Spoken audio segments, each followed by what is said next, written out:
अस्सलाम वालेकुम जी। BAMS 8 semester gynae के फर्स्ट लेक्चर के साथ हाजिर हैं। मेरा नाम है डॉक्टर आसिम, मैं असिस्टेंट प्रोफेसर हूँ फैसलाबाद मेडिकल यूनिवर्सिटी में। और ये आपका चैनल है GCUF ट्यूटर। आपको इसको सब्सक्राइब करें और बेल आइकॉन ज़रूर प्रेस कर दीजिएगा ताकि टाइमली वीडियोस अब तक पहुँचती रहें। और अपने क्वेश्चन जो हैं और कमेंट्स जो हैं वो ज़रूर दीजिएगा प्लीज़। इनफर्टिलिटी क्या है जी? Significant social and medical problem है अफेक्टिंग कपल्स वर्ल्ड वाइड। होता क्या है इसमें? डेफिनेशन क्या है? डेफिनेशन इनफर्टिलिटी की है जी कि inability to conceive after 12 months of having sexual intercourse with average frequency of 2 to 3 times per week without the use of any form of birth control। एक कपल जो है मेल फीमेल 12 महीने तक एक हफ्ते में 2 से 3 मरतबा मिलें, किसी भी किस्म की जो कॉन्ट्रासेप्टिव डिवाइसेस हैं उसके अलावा यूज़ के अलावा अगर प्रेगनेंसी नहीं होती तो उसको हम इनफर्टिलिटी बोलते हैं, बांझपन बोलते हैं। डेफिनेशन याद रखिएगा, 12 महीने और 2 to 3 टाइम्स पर week without use of any birth control. Types क्या है जिसकी? प्राइमरी इनफर्टिलिटी और सेकेंडरी इनफर्टिलिटी है। प्राइमरी इनफर्टिलिटी वो है जी कि अगर कभी भी प्रेगनेंसी नहीं हुई तो उसको हम प्राइमरी इनफर्टिलिटी बोलेंगे। लेकिन अगर इसी एक साल के अंदर अंदर एक मरतबा प्रेग्नेंट हो गई है खातून, लेकिन व्हाट्स एवर द रीज़न, अब उसकी अबॉर्शन हो गई है, बेबी हो गया है, कुछ भी है, उसका रिजल्ट क्या था उस प्रेगनेंसी का, उसके अलावा अगर दोबारा वो कंसीव नहीं करती, दोबारा प्रेग्नेंट नहीं होती अगले एक साल के अंदर, तो उसको हम बोलेंगे कि ये सेकेंडरी इनफर्टिलिटी है। अच्छा जी, the chances of conceiving in given menstrual cycle is less than 20%। 20% से कम चांस होता है किसी भी एक मेंस्ट्रुअल साइकिल में, एक पूरे साइकिल के अंदर आपको फर्टाइल हो गया कंसीव करने का, प्रेग्नेंट होने का सिर्फ 20% चांसेस होते हैं। और वो डिपेंड किस पे करता है? ओवुलेशन पे करता है, फर्टिलाइजेशन पे करता है और इम्प्लांटेशन पे करता है। Any condition that interfere with these events में रिजल्ट इन इनफर्टिलिटी। इन तीनों चीज़ों में, ओवुलेशन में, फर्टिलाइजेशन में और इम्प्लांटेशन में।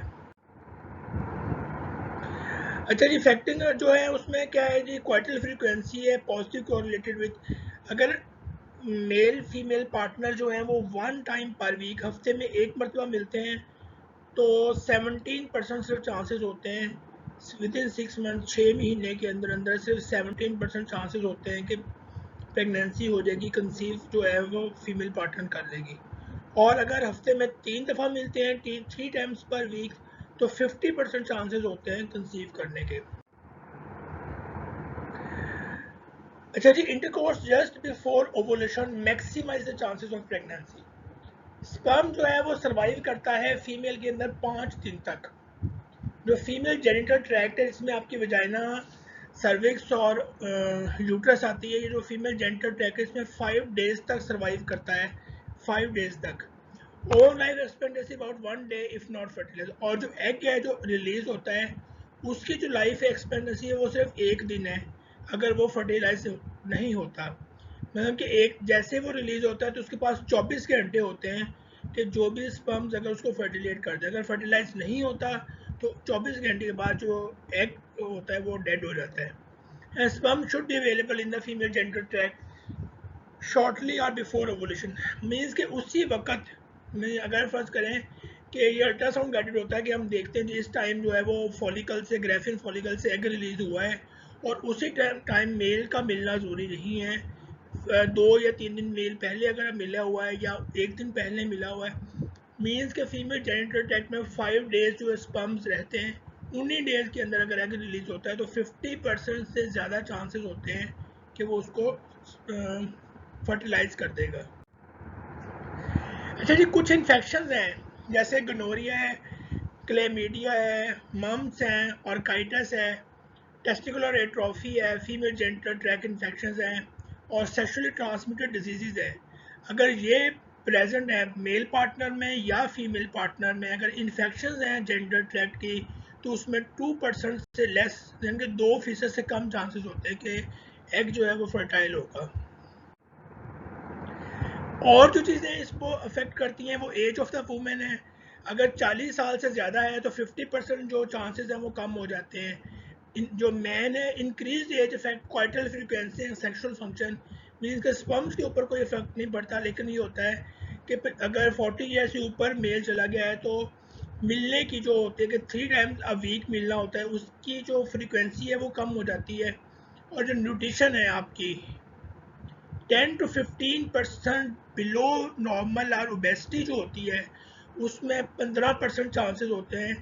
मीन्स कि एक फीमेल की एक एज है, फर्ज करें 30 ईयर्स एज है और उसका जो हाइट है वो 5 फीट 10 इंच है, उसके अकॉर्डिंग अगर उसका वेट है तो 50% से चांसेस ज़्यादा हैं प्रेगनेंसी होने के। लेकिन अगर उससे वेट जो है वो औरत का कम है या औरत ओबेसिटी है, ओबीस है, मोटापा है, तो उसमें सिर्फ 10 से 15% चांसेस होते हैं कंसीव करने के, प्रेगनेंसी होने के। अच्छा जी, इसके अलावा जो चीज़ें हैं वो आपके टॉक्सिक एजेंट्स हैं, जैसे लेड टॉक्सिसिटी है, फ्यूम्स है, पेस्टिसाइड्स है, मेल या फीमेल पार्टनर जो है वो स्मोकर है या अल्कोहल पीता है, ये चीज़ें जो है अफेक्ट करती हैं। इसके अलावा जो कंट्रासेप्टिव, जो वुमेन जो हैं जो कंट्रासेप्शन यूज़ कर रही होती हैं, जिन्होंने कंट्रासेप्शन डिवाइसेस यूज़ की होती हैं या मेडिसिन यूज़ की होती हैं, उसमें जो चांसेस हैं वो कम हो जाते हैं। अच्छा जी, इनफर्टिलिटी में be result of more than male और फीमेल, इसमें डिपेंड नहीं करता कि जी सिर्फ फीमेल में फैक्टर्स हैं या सिर्फ मेल के। मेल फीमेल पार्टनर्स दोनों जो है, female and male factors are equally responsible for infertility. याद रखिएगा, दोनों इक्वल रिस्पॉन्सिबल हैं। और एवेल्युएटिंग बोथ पार्टनर्स इसेंशियल। अगर आपके पास पेशेंट कोई आता है कि जी वो इनफर्टिलिटी के लिए, तो ये होता है कि मोस्टली गायनेकोलॉजिस्ट के पास आती हैं, तो उसमें ये नहीं होता कि जी आपने सिर्फ उसी को देखना है, दोनों को देखना है। इसी तरह अगर मेल जो सेक्सोलॉजिस्ट है, अगर उसके पास कोई मेल जाता है तो इट्स रिस्पॉन्सिबिलिटी कि वो फीमेल पार्टनर को भी एग्जामिन करे। अच्छा, रिक्वायरमेंट्स क्या हैं एक फर्टाइल होने के लिए फीमेल की? कि वजाइना जो है वो कैपेबल हो रिसीविंग स्पर्म्स के लिए, normal cervical mucus to allow sperm, एक तो वजाइना जो है वो स्पर्म के लिए कैपेबल हो। दूसरा ये होता है कि जो आपकी सर्विक्स है उसका फ्लूइड इतना कोऑपरेटिव हो कि वो स्पर्म्स को अलाउ कर दे वजाइना से यूट्रस तक जाने के लिए।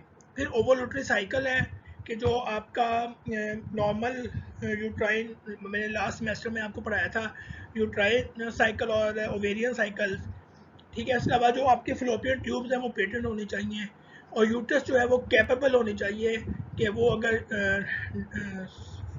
जो है आपका फर्टिलाइज्ड ओवम आता है तो उसको वो वहाँ पे सस्टेन करवा सके। इसी तरह जो एडिक्वेट हार्मोनल स्टेटस है वो जरूरी चाहिए।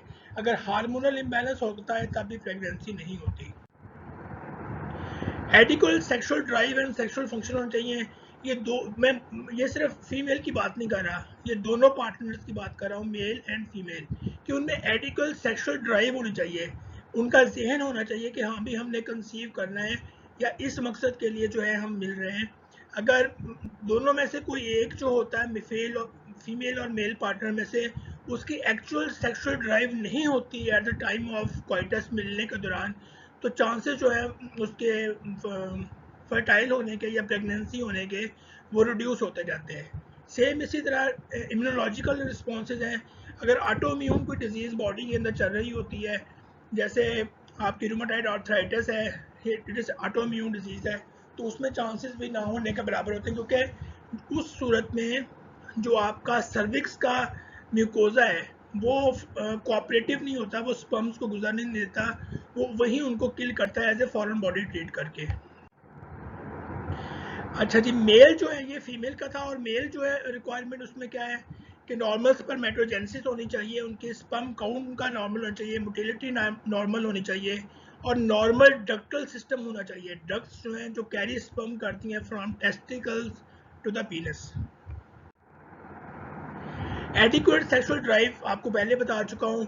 मेंटेन इरेक्शन जो है, जब एजैकुलेशन होती है उस वक्त अगर मेल पार्टनर जो है वो पिनाइल इरेक्शन को मेंटेन नहीं कर पाता, तो उसमें चांसेस कम हो जाते हैं। नॉर्मल एजैकुलेशन जो है वो नहीं हो सकती, या वेजाइनल वॉल जो है वहाँ पे आप एजैकुलेट नहीं करते, मीन्स के जो आपका एजैकुलेशन के वक्त जो मेल पार्टनर है वो रिट्रैक्ट कर देता है, वेजाइनल वॉल के ऊपर रिजेक्ट नहीं करता, तो इसमें चांसेस हैं वो आपके कम हो जाते हैं। इसी तरह सेम है कि जी पेल्विक इन्फ्लेमेटरी डिजीज़ ऑलरेडी आपको बता चुका हुआ हूँ कि यूट्रस की इन्फेक्शन है, सर्विक्स की इन्फेक्शन है, वेजाइना की इन्फेक्शन है, आउटसाइड फीमेल जेनिटल ट्रैक्ट की इन्फेक्शन है, डिसफंक्शन है ओवेरियन साइकिल्स का, ये सारे के सारे फीमेल इनफर्टिलिटी की कॉज करते हैं।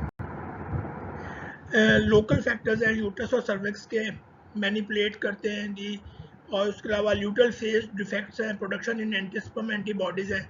इस बात की करता हूँ कि अगर फीमेल जो है अगर उसमें कोई ऑटोइम्यून डिजीज़ है, जिसमें आपका रूमेटॉइड आर्थराइटिस है, जिसमें आपकी एंटी थायराइड डिजीज़ है, जिसमें आपकी डायबिटीज़ इंसिपिडिस है, जिसमें डायबिटीज़ मेलाइटस है, इसमें क्या होता है कि एंटीस्पर्म एंटीबॉडीज़ बनना शुरू हो जाती हैं फीमेल के अंदर, जो इंटरफेयर करती हैं फर्टिलाइजेशन को। अच्छा जी, मेल के अंदर क्या क्या होता है? वेरिकोसील है, आपकी जो वेन्स हैं, जो आपका डक्टल सिस्टम है, जो टेस्टिस से पीनस तक लेके आता है, अगर वो उसमें सोजश है, दिस इज कॉल्ड वेरिकोसील है। टेस्टिकुलर फेल्यूर जो है आपका, एसेसरी ग्लैंड इन्फेक्शन है, और इडियोपैथिक आपका लो स्पर्म मोटिलिटी है, तो ये भी कॉज है मेल इनफर्टिलिटी के। Psychological factors both female male में कॉमन होते हैं कि सेक्सुअल बिहेवियर जो है डिज़ायर नहीं होती पेशेंट दोनों पार्टनर में से या दोनों में से एक के अंदर, इम्यूनोलॉजिकल इनकम्पेटिबिलिटी है, और आखिर में जो है वो अननोन कॉजेज है। बेसिक वर्क आप क्या करना है? अगर आपके पास कपल आता है या दोनों में से एक आता है, तो आपने क्या है बेसिक वर्क आपने क्या करना है? डिटेल हिस्ट्री लेनी है, फिजिकल एग्जामिनेशन करना है, सीमेन एनालिसिस करवाना है, एविडेंस ऑफ ओवुलेशन इकट्ठा करना है टू अल्ट्रासाउंड, फिलोपियन ट्यूब्स की पेटेंसी देखनी है, और पोस्ट क्वाइटल एक टेस्ट था जो आप ऑब्सोलीट हो चुका है, अब नहीं होता। कपल को इन्फॉर्म करना है डिफरेंट काजेज को, उसको बताना है जी ये आप काजेज हो सकती हैं, और उसी के लिए हमने ये वर्कअप करवाना है। उसकी जो आपने दोनों मेल और फीमेल पार्टनर की जो आपने उनको हिस्ट्री और एग्जामिनेशन के डिफरेंट मोडिलिटीज़ का आपने उनको इतमाद में लेना है कि इसमें घबराने की ज़रूरत नहीं है, हर चीज़ होती है वो ट्रीटेबल होती है। ठीक है, जनरल हिस्ट्री में आप ऑक्यूपेशन है, बैकग्राउंड है, सारी है, टोबैको, अल्कोहल, ड्रग की यूजेज का पूछना है, कोई एब्डोमिनल सर्जरी पहले तो नहीं हुई, पहले कोई डिजीज या इन्फेक्शन तो नहीं हुई, सेक्सुअल हिस्ट्री का पूछना है, आपने सेक्सुअली ट्रांसमिटेड डिजीज का पूछना है, रिप्रोडक्टिव हिस्ट्री हो गई, गायनेकोलॉजिकल हिस्ट्री हो गई, एज ऑफ मेनार्की पूछना है, पीरियड्स का पूछना है, ड्यूरेशन इंटरवल्स का पूछना है, कोई कंट्रासेप्टिव पहले उसने यूज़ किए वो तो नहीं पूछनी, पहले कोई टेस्ट या ट्रीटमेंट तो नहीं फर्टिलिटी के लिए। ये डिफरेंट जो है वो एग्जामिनेशन में आपने जो है वो रूल आउट करने हैं। यूरिन टेस्ट करवा सकते हैं, बॉडी टेम्परेचर चार्ट जो है वो उनका जो है मेंटेन करवा सकते हैं। इसी तरह एस जो है आप डिफरेंट स्टेरोस्कोपी कर सकते हैं, लेप्रोस्कोपी कर सकते हैं रूल आउट करने के लिए। यूरिन एनालिसिस हो सकता है, एंडोक्राइन टेस्ट में आप उसके FSH और LH के लेवल्स जो हैं वो करवा सकते हैं, टेस्टोस्टेरोन के लेवल्स करवा सकते हैं, एंटीस्पर्म एंटीबॉडीज़ के ऐसे करवा सकते हैं। ये डिफरेंट टेस्ट की जो है आपने उसकी ट्रीटमेंट है। अब इसके ट्रीटमेंट में क्या आता है? ओवुलेशन की इंडक्शन आप करवा सकते हैं, डिफरेंट ड्रग्स हैं जो यूज़ होती हैं कि जो वो ओवुलेशन की इंडक्शन में, जो क्लोमिफेन सिट्रेट है, गोनाडोट्रोफिन रिलीजिंग हार्मोन एनालॉग्स हैं, गोनाडोट्रोफिन दे सकते हैं और ब्रोमोक्रिप्टिन दे सकते हैं। डिफरेंट एज ग्रुप में किस किस में क्या क्या मेडिसिन दे सकते हैं इसमें आप। इसी तरह इंट्रायूट्राइन इंसेमिनेशन है, ये डिफरेंट टेक्निक्स हैं जिनको आम ज़बान के अंदर टेस्ट ट्यूब बेबी कहते हैं। इसमें IVF है, ज़ाइगोट इन्फिल्ट्रेशन ट्रांसफ़र है, गैमीट इंट्रा गिफ्ट है, जिफ्ट है, और IVF है। मोस्ट कॉमन जो है वो आपकी IVF है। इसमें क्या करते हैं कि फीमेल साइड से जो है तो है वो एग को ले लेते हैं, और मेल साइड से स्पर्म को ले लेते हैं, दोनों को आउटसाइड द बॉडी फर्टिलाइज करते हैं, और उसके बाद उसको आप यूट्रस के अंदर इम्प्लांट कर देते हैं। इस इंट्रा साइटोप्लाज्मिक स्पर्म इंजेक्शन है, ये हम दे सकते हैं। इंजेक्शंस जो है इंट्रावीनस हम लगा सकते हैं जो कि स्पर्म्स की तादाद को बढ़ा दें और एग को प्रॉपर रिलीज कर सकते हैं। समरी इसमें क्या है जी? सिग्निफिकेंट सोशल मेडिकल प्रॉब्लम है, male female factors are equally responsible है, बोथ पार्टनर्स को आपने एवेल्युएट करना है और दोनों की